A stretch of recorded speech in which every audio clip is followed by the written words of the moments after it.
Yeah, man, I think it's a privilege, of course. You know, a lot of players like that played, a lot of legends at PSV who wore this number 9. So it's a privilege, and I'm ready to take on the challenge and make my own history.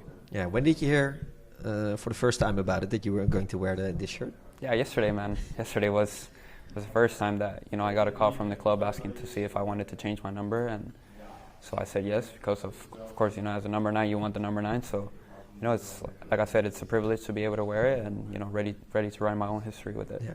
Did you get in contact with Luke? I don't really want to bother Luke right now at the moment because I know he's figuring out what his next step in his career is going to look like, of course, and I'm pretty sure that the club had a conversation with Luke about the number in general. So I really trust that he's going to make the best decision for himself, and if he comes back, I'll always have conversations with him. So it's a good relationship that I have with him. But you won't give back the shirt, right? If he comes back. No, I can't give it back, man. It's yours now. Yeah, it's mine now.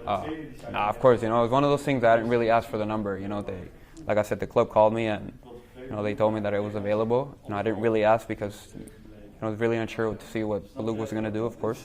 And it was one of those things that they told me it was available, and I just took it. Yeah. What was your first reaction?